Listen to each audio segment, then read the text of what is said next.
Welcome back on capital news Delhi. चलिए देखते हैं दिल्ली की 25 फटाफट बड़ी खबरें। साथ ही डेली खबरों से अपडेट रहने के लिए चैनल को सब्सक्राइब करने के साथ वीडियो को लाइक करें। दिल्ली सचिवालय में मुख्यमंत्री रेखा गुप्ता ने झालमुड़ी और रसगुल्ले के साथ मनाया बीजेपी की जीत का जश्न। मुख्यमंत्री रेखा गुप्ता ने दिल्ली सचिवालय में बीजेपी की विधानसभा चुनाव जीत, खासकर पश्चिम बंगाल की सफलता का जश्न मनाया। इस दौरान उन्होंने झालमुड़ी और रसगुल्ला पार्टी का आयोजन कर प्रधानमंत्री मोदी के नेतृत्व और सुशासन मॉडल की सराहना की। हाल ही में संपन्न हुए विधानसभा चुनावों में भारतीय जनता पार्टी की शानदार सफलता की गूंज अब दिल्ली सचिवालय के गलियारों में भी सुनाई दे रही है।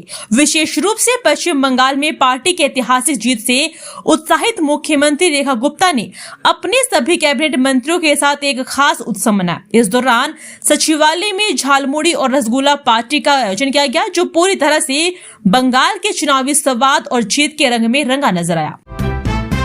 अरविंद केजरीवाल को क्यों चुनावी नतीजों से लगा बड़ा झटका, 21 सीटों पर लगाया था दांव। अरविंद केजरीवाल की आम आदमी पार्टी को मौजूदा विधानसभा चुनाव में एक बड़ा झटका लगा है। पार्टी ने असम चुनाव में अपना दांव आजमाया था, पर परिणाम निराशाजनक रहे। यह अलग बात है कि अगले साल वे अंत में होने वाले पंजाब, गोवा और गुजरात चुनाव के लिए पसीना बहाने वाले बड़े नेता असम में ज्यादा सक्रिय नहीं दिखे। पश्चिम बंगाल, असम से लेकर केरल तक 5 राज्यों में हुए चुनावी नतीजों ने भाजपा और कांग्रेस को खुशखबरी दे दी है, तो तृणमूल कांग्रेस, लेफ्ट और डीएमके अपनी सरकारें गंवानी पड़ी। दिल्ली में 1 लाख से ज्यादा व्यापारियों को होगा फायदा, एमसीडी ने नई व्यवस्था लागू की।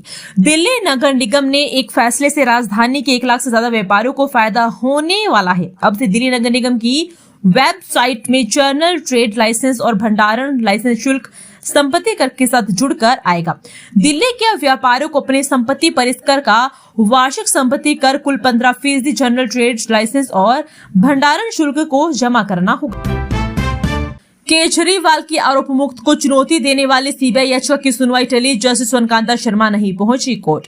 आबकारी नीति से जुड़े मामले में सीबीआई की उस याचिका पर आज सुनवाई नहीं हो सकी, जिसमें अरविंद केजरीवाल समेत अन्य आरोपियों को आरोप मुक्त किए जाने के फैसले को चुनौती दी गई है। इस मामले पर सोमवार दोपहर 2:30 बजे सुनवाई तय थी, लेकिन निर्धारित समय पर कार्यवाही शुरू नहीं हो पाई। दरअसल इस मामले की सुनवाई कर रही न्यायमूर्ति सोनकांता शर्मा आज अदालत नहीं पहुंची है। उनकी अनुपस्थिति के चलते सुनवाई टल गई। अब इस याचिका पर अगली तारीख का इंतजार किया जा रहा है, जिसमें अदालत आरोप मुक्ति के फैसले पर आगे की सुनवाई करेगी। जिन लोगों ने आधी आबादी का हक ही छीना, पश्चिम बंगाल चुनाव नतीजों पर बीजेपी सांसद मनोज तिवारी। पश्चिम बंगाल विधानसभा चुनाव के नतीजों पर बीजेपी के सांसद मनोज तिवारी ने कहा कि वह पश्चिम बंगाल के हर एक नागरिक का धन्यवाद करना चाहते हैं। साथ ही उन्होंने प्रधानमंत्री मोदी को भी सलाम किया। तिवारी ने कहा कि प्रधानमंत्री नरेंद्र मोदी ने अपनी राष्ट्रवाद की भावना और सबका साथ सबका विकास के सिद्धांत के जरिए लोगों का भरोसा जीता है।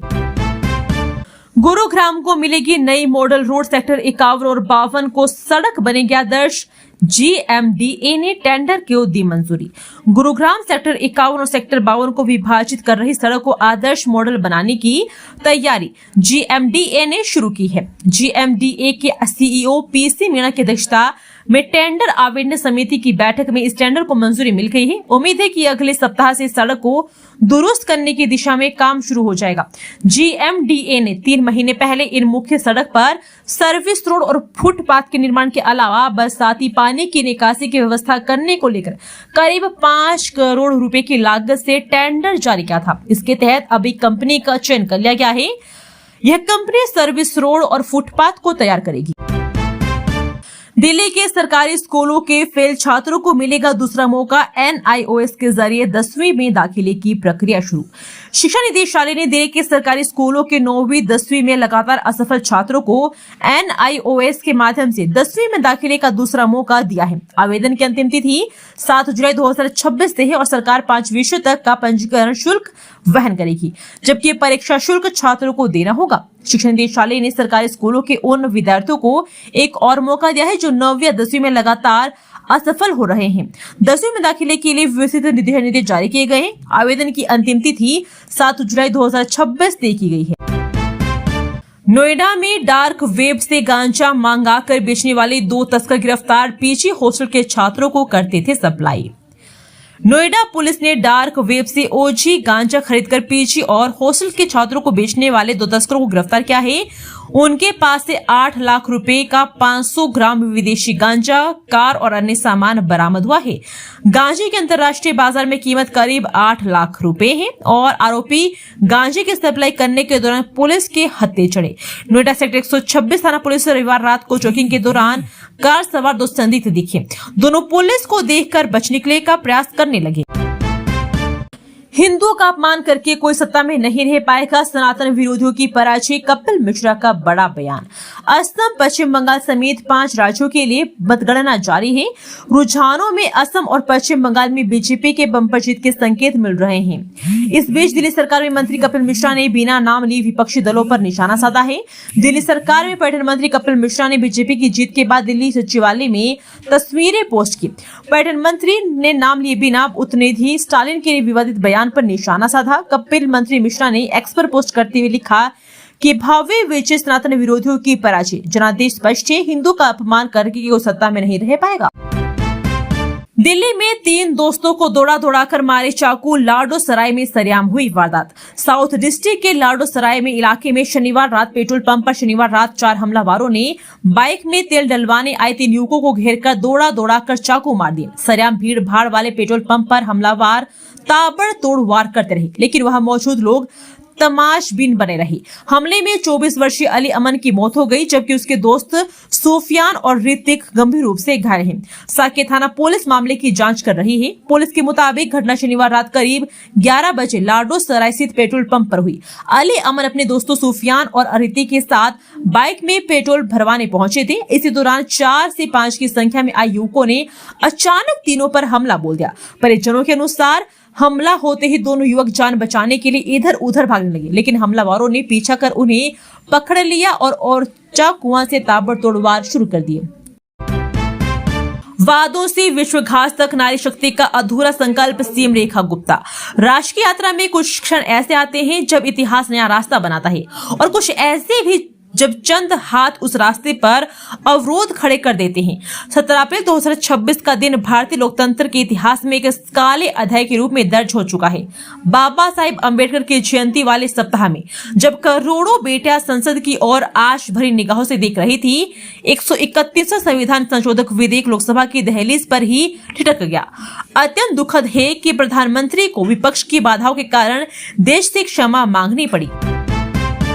दिल्ली में अब टिकट स्कैन कर जा सकेंगे। लाल किले में विजिटर्स को लंबी लाइनों से मिली राहत।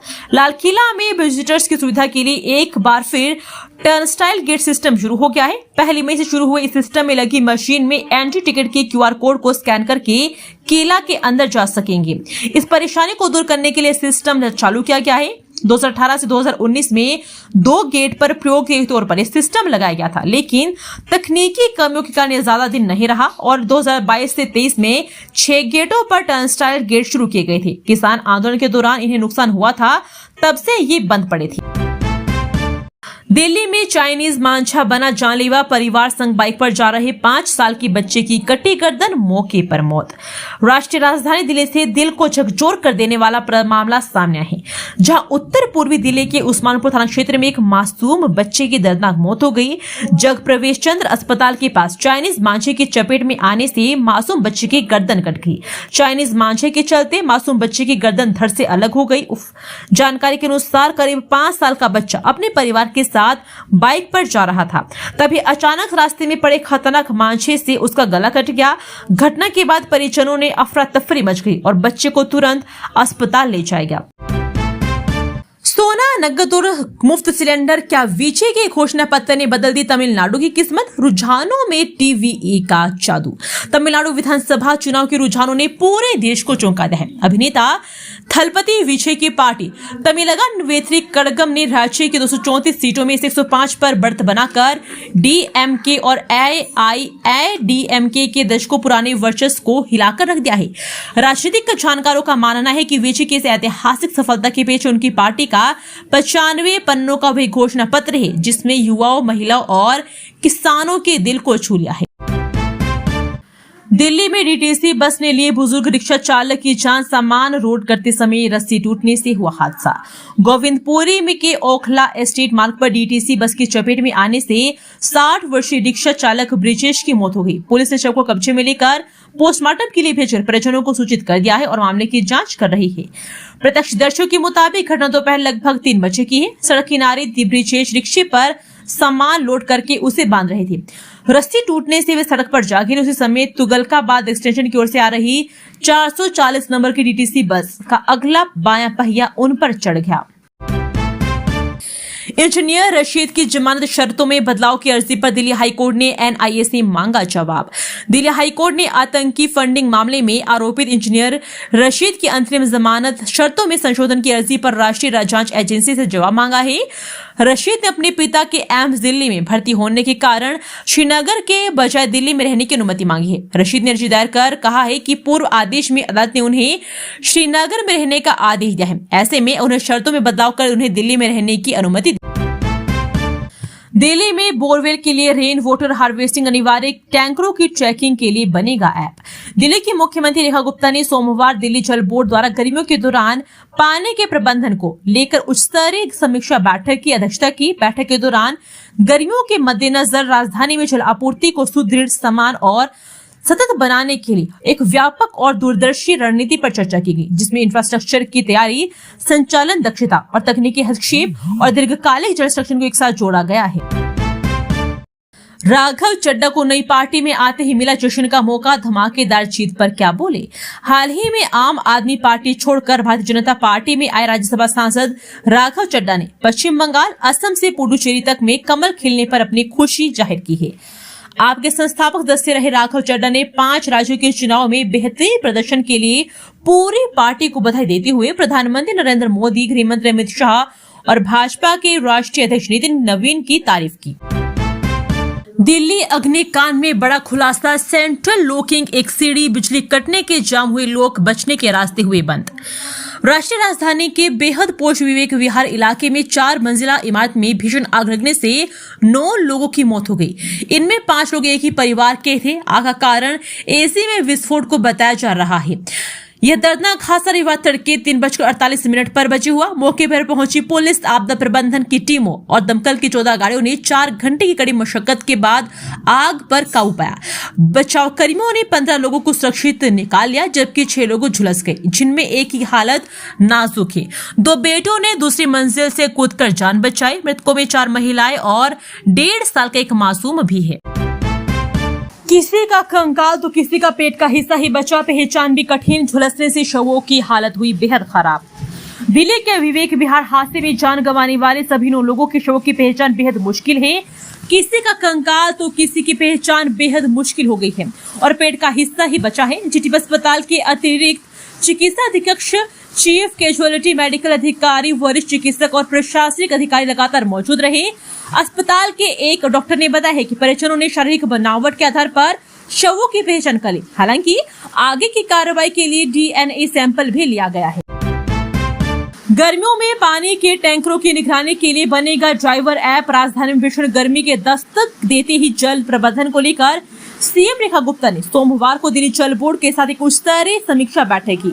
मुख्यमंत्री ने स्पष्ट किया कि दिल्ली के हर घर तक निर्बाध जलापूर्ति सुनिश्चित करना सरकार की प्राथमिकता है। इस दौरान उन्होंने टैंकर माफिया पर लगाम करने के लिए तकनीक के इस्तेमाल और गिरते भूजल स्तर को सुधारने के लिए कड़े नियमों का निर्देश दिया है। बैठक में मुख्यमंत्री ने पारदर्शिता बढ़ाने के लिए एक विशेष ड्राइवर ऐप विकसित करने का निर्देश दिया है। वर्तमान में दिल्ली जल बोर्ड के पास 1200 टैंकरों का बेड़ा है, जबकि 100 अतिरिक्त टैंकरों को बैकअप के तौर पर तैयार किया है। दिल्ली एनसीआर में आग की बढ़ती घटनाओं पर प्रशासन सख्त, जागरूकता अभियान तेज। दिल्ली एनसीआर में लगातार बढ़ रही आग लगने की घटनाओं ने लोगों के साथ साथ प्रशासन की चिंता भी बढ़ा दी है। आए दिन हो रही इन घटनाओं ने जान माल का भारी नुकसान हो रहा है, जिससे हालात गंभीर बनते जा रहे हैं। पुलिस को देखते हुए प्रशासन, पुलिस, फायर विभाग व सामाजिक संस्थाओं की संयुक्त टीमें विभिन्न इलाकों में पहुंचकर लोगों को आग से बचाव और सुरक्षा के उपायों के बारे में जानकारी दे रही है। जहां आग लगने की आशंका अधिक रहती है, वहां पर हाई राइज सोसाइटी व झांकी झोपड़ी वाले क्षेत्रों को इस अभियान का केंद्र बनाया गया है। इस कड़ी में इंसार के कौशाम्बी स्थित भोजपुरा इलाके में भी सोमवार को ऐसा ही जागरूकता अभियान चलाया गया। इस दौरान फायर ब्रिगेड, पुलिस और सामाजिक संगठनों की टीमों ने स्थानीय लोगों के आग लगने के कारण उससे होने वाले नुकसान व बचाव के तरीकों के बारे में विस्तार से बताया। ऐसे में लोगों को जागरूक करना बेहद जरूरी है। अब सीधी होगी टेढ़ी रीढ़, एम्स की एडवांस सर्जरी से मरीजों को मिलेगी नई जिंदगी। राजधानी दिल्ली के एम्स से एक बड़ी मेडिकल सफलता सामने आई है, जहां गंभीर रीढ़ की विकृतियों से जूझ रहे मरीजों को अब नई जिंदगी मिल रही है। एम्स के प्रोफेसर भवुक गर्ग और उनकी टीम द्वारा विकसित एक एडवांस सर्जिकल तकनीक ने उन मरीजों के लिए उम्मीद की नई किरण पैदा की है, जिनके लिए पहले इलाज बेहद जोखिम भरा माना जाता था। एम्स में विकसित यह तकनीक पोस्टीरियर वर्टिब्रल कोलम रिसेक्शन का एक उन्नत रूप है, जिसे अंतर्राष्ट्रीय स्तर पर भी मान्यता मिल चुकी है। इस जटिल सर्जरी से डॉक्टर रीढ़ की हड्डी के गंभीर रूप से विकृत हिस्से को बेहद नियंत्रित तरीके से अलग करते हैं और फिर उसे सही पोजीशन में दोबारा जोड़कर पूरी संरचना को स्थिर करते हैं। इस प्रक्रिया से न सिर्फ रीढ़ सीधी होती है, बल्कि मरीज को संतुलन और बेहतर जीवन गुणवत्ता भी मिलती है। दिल्ली में ट्रैफिक नियम हुए सख्त, 45 दिन में मिटाना नहीं तो auto action. CM Rekha Gupta ने पेश की चालान निपटारे की नई व्यवस्था। दिल्ली की मुख्यमंत्री रेखा गुप्ता ने घोषणा की है कि ट्रैफिक चालानों के निपटारे के लिए सरकार एक नई तय सीमा वाली और व्यवस्थित प्रक्रिया लागू कर रही है। अब सड़क पर लापरवाही या नियमों की अनदेखी के लिए कोई गुंजाइश नहीं है। इस नई व्यवस्था से चालान से बचना संभव नहीं होगा और तेज समय में उसका निपटारा भी हर नागरिक के लिए अनिवार्य होगा। यह पहल सड़क सुरक्षा, अनुशासन और डिजिटल पारदर्शिता बढ़ाने की दिशा में एक बड़ा कदम है। नए नियमों के तहत अब चालान को सीधे अदालत में चुनौती नहीं दी जा सकेगी। ग्रेटर नोएडा में होगी एनडीआरएफ टीम की तैनाती, जवानों के सेक्टर में मिलेंगे फ्लैट। गौतम बुद्ध नगर में रहने वालों के लिए एक राहत भरी खबर है। राष्ट्रीय आपदा मोचन बल की एक टीम अपने अगले कुछ महीनों में ग्रेटर नोएडा में भी स्थायी रूप से रहना शुरू कर देगी। एनडीआरएफ के जवानों को आवास उपलब्ध कराने के लिए सेक्टर ओमिक्रॉन 1A की ग्रुप हाउसिंग सोसाइटी में फ्लैटों की मरम्मत का काम चल रहा है। इसके बाद गौतम बुद्ध नगर जिले में आपदा की स्थिति में एनडीआरएफ के जवान जल्द मौके पर पहुंच जाएंगे। दिल्ली में 5 बार कटा चालान तो रद्द होगा ड्राइविंग लाइसेंस। रेखा गुप्ता सरकार का सख्त नियम। अगर आप दिल्ली की सड़कों पर गाड़ी चलाते हैं तो अब ट्रैफिक नियमों की अनदेखी आपको बहुत भारी पड़ सकती है। दिल्ली की मुख्यमंत्री रेखा गुप्ता ने राजधानी में ट्रैफिक चालान के निपटारे के लिए एक नई डिजिटल और बेहद सख्त व्यवस्था का ऐलान किया है। अब चालान से बचना मुमकिन नहीं होगा और आप इसे चुनौती देने के लिए सीधे कोर्ट का दरवाजा भी नहीं खटखटा सकेंगे। केंद्र सरकार के केंद्रीय मोटर वाहन नियम 1989 में हुए संशोधनों के में दिल्ली में लागू किया जा रहा है। नई व्यवस्था के तहत यदि कोई वाहन चालक 1 साल के भीतर 5 या उससे अधिक बार ट्रैफिक नियमों का उल्लंघन करता है तो उसे गंभीर श्रेणी में रखा जाएगा। ऐसे चालकों का ड्राइविंग लाइसेंस निलंबित का अयोग्य घोषित कर दिया जाएगा। सीएम रेखा गुप्ता का दिल्ली टूरिज्म को लेकर बड़ा मास्टर प्लान, सरकार ने उठाई कई कदम। देश की राजधानी दिल्ली, जिसे अक्सर लोग सिर्फ एक स्टॉपवेयर और दूसरे शहरों में जाने के लिए एक ट्रांजिट हब मानते रहे हैं, अब अपनी इस पहचान को बदलने की तैयारी में है। दिल्ली की मुख्यमंत्री रेखा गुप्ता ने 2 मई को पर्यटन हितधारकों के एक सम्मेलन में साफ कर दिया है कि दिल्ली को अब केवल एक ट्रांजिट पॉइंट के रूप में नहीं बल्कि एक प्रमुख पर्यटन स्थल के रूप में देखा जाना चाहिए। फर्जी एमबीबीएस एडमिशन का झांसा देने वाले गिरोह का पर्दाफाश, मास्टरमाइंड समेत 4 गिरफ्तार। दिल्ली पुलिस की क्राइम ब्रांच ने नीट अभ्यर्थियों को एमबीबीएस में दाखिला दिलाने का झांसा देकर ठगी करने वाले एक संगठित गिरोह का पर्दाफाश किया है। इस कार्रवाई में मास्टरमाइंड और एक डॉक्टर सहित 4 आरोपियों को गिरफ्तार किया गया है, जबकि 18 छात्रों को सुरक्षित रेस्क्यू कर उनके परिजनों को हवाले कर दिया है। दिल्ली पुलिस क्राइम ब्रांच के पुलिस उपायुक्त संजीव यादव ने बताया कि आरोपियों ने छात्रों को उनके विभागों को मेडिकल कॉलेज में एडमिशन दिलाने का भरोसा देकर उनसे मोटी रकम वसूली थी। जांच के दौरान पुलिस ने महापालपुर और गाजियाबाद में अलग अलग स्थानों पर छापेमारी कर छात्रों को बरामद। दिल्ली एनसीआर समेत 19 राज्यों में 80 किलोमीटर पर आवर की रफ्तार से आएगा तूफान, आईएमडी ने जारी किया अलर्ट। देश में भीषण गर्मी के बीच अचानक मौसम ने करवट ली है। मौसम के इसी बदलाव के बीच आईएमडी ने दिल्ली, उत्तर प्रदेश और बिहार सहित देश के 19 जिलों में धूल बारिश, आंधी, गर्जन बारिश का अलर्ट जारी किया है। मौसम विभाग के अनुसार उत्तर भारत से लेकर दक्षिण भारत तक मौसम का मिजाज बिगड़ा रहा। नीचे दी गई जगहों पर दिखेगा असर। दिल्ली, हरियाणा, पंजाब, राजस्थान, उत्तर प्रदेश, मध्य प्रदेश, छत्तीसगढ़, उत्तराखंड, पूर्वी और पहाड़ी क्षेत्र बिहार, झारखंड, पश्चिम बंगाल, ओडिशा, हिमाचल प्रदेश और जम्मू कश्मीर, दक्षिण और पूर्वोत्तर, कर्नाटक, तमिलनाडु, आंध्र प्रदेश, असम और मेघालय। दोस्तों, वीडियो पसंद आया तो वीडियो को लाइक एवं चैनल को सब्सक्राइब कीजिए और कमेंट करके बताइए कि आप दिल्ली के किस जगह से इस वीडियो को देख रहे हैं। जय हिंद, वंदे मातरम।